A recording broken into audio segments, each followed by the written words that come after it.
فأنا ناصح لإخواني بالصدع بالحق تبيض وجوههم. السكوت في مسألة الحزبية يضرها، فاصدع بما تؤمر وأعرض عن المشركين. سلامي على دماج ورجالها والشيخ يحيى ودار العلم يا سعد بانيها. Bismillahirrahmanirrahim. Qala Syekh Abdullah Al-Bassam rahimahullah. Baik, Syekh Al-Bassam kalau kita baca dalam biografinya, beliau adalah dari apa? Keluarga yang terpengaruh ajaran Ikhwanul Muslimin. Tetapi apa? Dikarenakan beliau memang betul-betul juga dari keluarga yang cinta ilmu, beliau betul-betul menghabiskan umurnya untuk selalu apa? Belajar. Sehingga walaupun beliau dari keluarga yang terpengaruh Ikhwanul Muslimin, ajaran beliau sangat apa? Sangat tidak sama dengan ajaran Ikhwanul Muslimin. Dan selalu para ulama seperti itu mengatakan, walaupun orang-orang datang dari keluarga yang dari ahlul bidah, tapi kalau dia rajin belajar, terutama apa? Ilmu-ilmu sunnah seperti Syekh Al-Bassam belajar apa itu? Umdatul Ahkam, juga belajar Bulughul Maram sampai membuat syarah-syarahnya, cenderung apa? Mereka lebih selamat, lebih bersih daripada lingkungannya. Makanya Syekh Al-Bassam disebutkan dalam biografinya gitu. Walaupun dari keluarga yang seperti itu, tapi juga apa? Beliau kalimatnya sangat selamat dibandingkan dengan keumuman Ikhwanul Muslimin. Ini menunjukkan apa? Buah ilmu. Memang ilmu itu yang menyebabkan apa? Menjadi sebab orang itu selamat. Makanya para ulama ketika menafsirkan tentang Taifah Mansurah, kelompok yang tertolong, Firqatun Najiyah, sekte yang selamat, para ulama mengatakan ahlul ilmi wal asar, yaitu orang-orang yang punya ilmu dan asar. Semakin kuat ilmunya dan semakin banyak asar yang dia miliki, maka dia akan semakin selamat. Jadi memang kuncinya dari awal sampai akhir adalah apa? Kuatnya ilmu. Baik. Summahtalafal qailuna bil fasah. Kemudian para ulama yang mengatakan memang disyariatkan untuk memfasah haji menuju kepada umrah, mereka berselisih pendapat. Ahwalil wujub amlil istihbab. Apakah ini wajib ataukah mustahab? Dan ini perselisihan yang wajar, yang lebih apa? Lebih masuk akal di sini. Kenapa? Karena memang ada sudut pandang yang sama-sama apa? Sama kuat. Fa madhabul Imami Ahmad ila istihbabil fasakh. Mazhab Imam Ahmad adalah fasakh itu mustahab, tidak sampai wajib. Tapi kenapa Rasulullah sampai marah? Yaitu apa? Untuk tahun itu, untuk apa? Mematahkan adat jahiliyah yang melarang adanya umrah di bulan-bulan haji. Jadi Rasulullah betul-betul apa? Marah ketika sahabat tidak mempraktekkan itu. Karena kalau hanya ayat Al-Quran, boleh jadi kalau tidak dipraktekkan oleh Rasulullah dan sahabat, boleh jadi umat setelah itu akan ragu. Buktinya apa? Rasulullah nggak praktek, sahabat juga nggak praktek. Yang sebagian sahabat praktek saja dan Rasulullah nggak praktek aja sampai khilafnya sebesar itu kemarin. Karena apa? Rasulullah nampak nggak praktek. Walaupun apa? Ketika dikumpulkan hadisnya, Rasulullah punya udzur, menyebutkan saya sudah terlanjur membawa hadyu. Dan tahun depan saya nggak akan bawa hadyu seandainya umur saya panjang. Baik, bagaimana kalau ternyata Rasulullah dan sahabat tidak praktek? Maka jelas apa? Orang akan, boleh jadi semua orang tidak akan ada yang berani untuk menghilangkan adat yang keliru tadi itu. Karena praktek Rasulullah dan sahabat ini muktabar. Nggak dipraktekkan berarti apa? Oh, nggak betul. Baik. Makanya marahnya Rasulullah bukan menunjukkan wajibnya fasakh haji ke umrah setiap tahunnya itu sampai hari kiamat, bukan. Tapi apa? Untuk tahun itu saja. Agar apa? Orang-orang betul-betul membantu beliau untuk mematahkan adat jahiliyah yang sudah beratus-ratus tahun itu. Baik. Ini pendapat tadi. Jadi yang mengatakan mustahab tidak wajib karena apa? Karena itu tadi tujuannya adalah sekedar untuk mematahkan adat jahiliyah. Baik. Jadi marahnya Rasulullah tidak menunjukkan wajib sampai hari kiamat, tapi apa? Untuk tahun itu. Baik. Ini pendapat yang pertama. Qala Syekhul Islam rahimahullah, ahlu Makkah wa Banu Hashim wa ulamaul hadis yastahibbunaha. Penduduk Makkah dan Bani Hashim dan para ulama hadis menilai itu adalah mustahab. Fastahabbaha ulama usunnatih. Maka ini dimustahabkan oleh para ulama sunnah Rasul SAW, wa ahli bait wa ahli sunnatih, dan para pengikut sunnah Nabi, wa ahli baldatih, yaitu orang yang di negeri Nabi, allati biqurbihal manasik, negeri Nabi asal yaitu apa? Makkah. Yang di dekatnya itulah, yang di dekat Makkah itulah adanya manasik-manasik. Wa haula'i akhassun nasibih, mereka adalah orang-orang yang paling dekat dengan Nabi. Ini adalah sudut pandang Syekhul Islam yang merojihkan hukumnya adalah mustahab. Jadi marahnya Nabi cuma untuk tahun itu saja, ketika sahabat tidak bersegera membantu beliau mematahkan adat jahiliyah. Karena kita tahu yang namanya tasyabuh bil kufar ini bertingkat-tingkat. Ada yang haram, ada yang syirik, ada yang makruh, ada yang khilaful aula. Berarti sebaliknya mukhalafatul kufar juga ada yang sampai tingkat tauhid, ada yang sampai tingkat yaitu wajib, ada yang sekedar sunnah, ada yang sekedar khilaful aula, sekedar tapi bukan diremehkan, cuma dibandingkan dengan yang sebelumnya. Makanya khilaf sekarang ketika menyelisih adat jahiliyah tentang tidak bolehnya umrah di bulan haji, menyelisihinya ini wajib atau mustahab, ini khilaf. Tayyib. Jadi yang dirajihkan Syekhul Islam adalah mustahab. Apa bukti bahwasanya dia itu mustahab tidak sampai wajib? Memang ini pendapat yang kuat. Rasulullah SAW ketika melihat sahabat sebagian tidak melakukan itu, walaupun beliau marah, tidak kemudian beliau menghukum mereka. Tidak ada hukuman dan Rasul tidak mengatakan mereka berdosa. Maka itu qarinah yang kuat bahwasanya memang tidak sampai wajib. Ini pendapat pertama seperti itu. Tayyib. Tidak seperti ketika Rasulullah memerintahkan para sahabat untuk berbuka ketika hendak Fathu Makkah itu. Karena para sahabat lihat Rasulullah masih tidak berbuka, maka mereka pun memilih tidak berbuka walaupun mereka sudah keletihan dan kehausan. Kemudian ketika tinggal 1 hari, para sahabat disuruh lagi dan sebagian tetap tidak mau. Maka Rasulullah SAW mengangkat air di hadapan seluruh pasukan yang jumlahnya sekitar 10.000 itu, 10.000. Kemudian beliau minum. Untuk contoh? Ini untuk kemaslahatan perang, maka kita jangan puasa walaupun Rasulullah mampu itu. Tapi demi kemaslahatan peperangan kaum muslimin. Ternyata setelah itu dikabari bahwasanya sebagian masih memilih puasa. Baru Rasul mengatakan ulaikal usah dengan al lagi.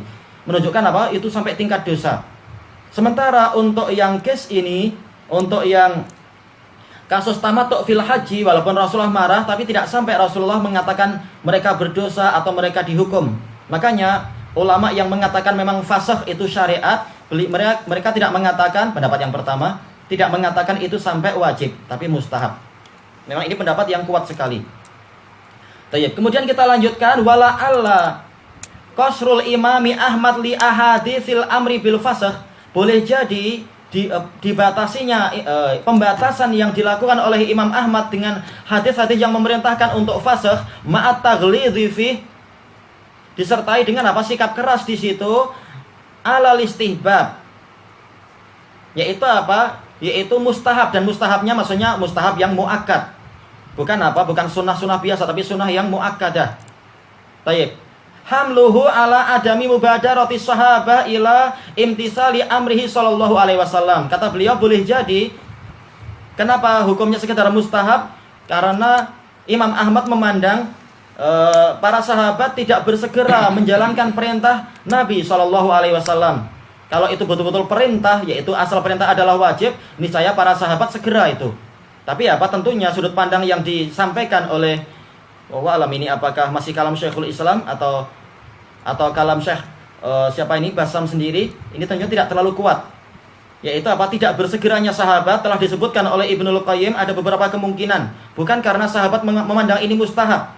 Bahkan waktu itu sahabat mereka banyak yang khawatir, dan kata Ibnul Qayyim, mereka mengharapkan seperti yang sering terjadi, yaitu ketika mereka mengemukakan pendapat dan musyawarah, ternyata Allah setuju dengan musyawarah mereka dan dimansuh, dihapus perintah yang pertama.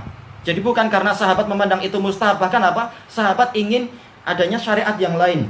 Bukan berarti sahabat keliru atau bukan berarti sahabat itu menentang Nabi, tapi memang namanya merubah adat secara mendadak itu memang susah. Kita sendiri susah. Baik. Jadi untuk pendalilan bahwasanya tidak segeranya sahabat melakukan itu berarti mustahab, ini tidak kuat. Karena kenyataannya para sahabat tidak segera melakukan itu bukan memandang mustahab, bahkan mereka sama sekali memandang ini perkara yang besar. Bagaimana layak kita memfasakh, kemudian kita bahkan sampai menggauli istri, sampai dengan kata-kata yang agak kasar kan waktu itu, yaitu kemaluan kita masih meneteskan air lalu kita berangkat ke Mina. Ini bahasa yang agak kasar sebenarnya. Yaitu dianggap para sahabat ini besar masalah gini, gimana Rasul memerintahkan seperti itu. Maka mereka pun berlama-lama, akhirnya Rasul yang marah. Jadi gambaran-gambaran seperti ini menunjukkan alasan tadi itu tidak terlalu kuat. Tapi harusnya alasannya bukan dilihat dari fi'il sahabat, tapi dari apa? Fi'il Nabi yang tidak sampai apa? Menghukum sahabat dan tidak sampai menghukumi sahabat itu sebagai apa? Pendosa atau pelaku maksiat. Itu lebih kuat. Adapun sekedar fi'il sahabat telah disebutkan oleh Ibnul Qayyim. Mereka ingin apa? Berangan-angan seperti praktek yang dulu-dulu, yaitu pendapat mereka ternyata lebih dipilih oleh Allah dan seterusnya, yaitu dimansuh perintah Nabi yang pertama. Dan ini adalah ijtihad sahabat. Rasulullah tidak sampai apa? Mengatakan sahabat dosa. Ini ijtihad mereka. Cuma ketika Rasulullah marah, memang mereka tahu, oh ini bukan perkara yang seperti kita harapkan selama ini, yang kita lihat selama ini. Tayyib. Memang ini khilaf.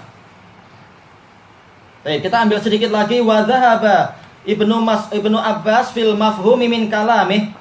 Ibnu Abbas berpendapat, diambil dari pemahaman kalam beliau, yang kita pahami dari kalam beliau, ila annahu fardu man lam yasuk hadiyat tamattu, bahwasanya ini adalah wajib untuk orang yang tidak membawa hadiyu. Iya, sahih. Lam yasuk hadiyat tamattu, sudah betul. Baik, dan ini pendapat yang lebih kuat. Kenapa? Rasulullah SAW seandainya itu mustahab, niscaya apa? Sudah cukup dengan kalam-kalam beliau dan kemarahan beliau. Kemudian apa? Dan kemudian memang prakteknya setelah Rasulullah marah itu, sahabat mempraktekkan apa yang beliau perintahkan. Yang tidak membawa hadiyu, maka mereka tamattu. Yang membawa hadiyu, tetap mereka memasukkan umrah. Tapi apa? Polanya adalah pola qiron. Nah, itu sudah cukup untuk apa? Membatalkan adat masa lalu. Tapi ternyata Rasulullah sampai mengatakan tahun depan aku tidak akan membawa hadiyu. Ini lebih menguatkan adanya apa? Penguatan bahwasanya yang namanya wajib ini lebih kuat. Pendapat yang mengatakan wajib atau fardu ini lebih kuat. Sampai-sampai Rasulullah akan mengulang lagi tahun depan. Mengulang apa itu? Tentang pentingnya masalah tamattu. Tayyib. Sampai-sampai apa? Amalan yang sangat agung, yaitu apa? Kurban yang namanya hadiyu. Rasulullah bertekad untuk tidak membawa. Sementara Syekhul Islam dalam Majmu' Fatawa mengatakan, ibadah badaniyah yang paling agung adalah sholat. Ibadah maliyah yang paling agung adalah apa? Penyembelihan. Tayyib. Ibadah yang paling agung berupa penyembelihan, Rasulullah bertekad tahun depan nggak akan melakukan. Menunjukkan apa? Bahwasanya tamattu itu lebih besar daripada membawa hadiyu. Berarti apa? Memang yang mengatakan tamattu itu wajib ini lebih kuat, dan ini memang pendapat Ibnul Qayyim. Makanya sampai apa? Ibnu Abbas pun marah. Arahum sayahlikun, aqulu qala Rasulullah SAW wa yaquluna qala Abu Bakar wa Umar. Aku memandang mereka itu akan binasa. Aku sudah mengatakan qala Rasulullah, mereka membantahku dengan ucapan Abu Bakar dan Umar. Kes apa ini? Kes tamattu. Ma'ruf di dalam apa? Riwayat Ibnu Abdul Bar. Yang Ibnu Abbas mengatakan tamatta'a Rasulullah. Rasulullah itu tamattu. Kemudian apa? Dibantah oleh Urwah. Nah, Ibnu Abbas marah, mengatakan ya Urayyah, sal ummak. Bukan Urwah tapi Urayyah. Wahai Urwah kecil, tanya ibumu. Karena Asma berpendapat seperti pendapat Ibnu Abbas, dan Asma jelas jadi saksi. Sementara Urwah waktu itu jelas apa? Belum lahir. Belum lahir. Karena apa? Yang lahir terakhir dari sahabat adalah siapa? Yaitu Muhammad bin Abi Bakar As-Siddiq. Sempat apa? Rasulullah lihat dia ketika dia masih baby. Nah, sementara Urwah jelas belum lahir. Kalau sempat lahir dan dilihat Rasul, maka apa? Jadi nabi. Jadi sahabat. Sementara apa? Urwah ini adalah anak siapa? Anak Asma. Sementara anak-anak Asma yang hidup di zaman Nabi dibawa kepada Rasul untuk apa? Ditahnik dan sebagainya. Jadi memang apa? Jelas yang hadir dalam kisah itu lebih tahu tentang daripada orang yang tidak tahu dalam kisah tadi, tidak hadir dalam kisah tadi ketika ada khilaf. Baik, kita habiskan paragraf yang ini. Haitsu qala, beliau mengatakan man jaa muhillan bil hajj, barang siapa datang dalam keadaan dia ihlalnya dengan haji, fa inna tawafa bil bait yughayyiruhu ila umrah, maka tawaf ke Baitullah itu merubah dia menuju ke umrah, sya'a am aba, dia mau ataupun dia tidak mau. Yaitu apa? Rasulullah telah mewajibkan apa? Mewajibkan untuk tamattu. Tayyib, ini yang beliau inginkan. Tayyib, dan ada beberapa pendalilan yang lain. Kelanjutannya besok insyaallah, masa yang akan datang insyaallah, wallahu a'lam. Subhanakallahumma wa bihamdika la ilaha illa anta astaghfiruka wa atubu ilaik. Alhamdulillahirabbil alamin.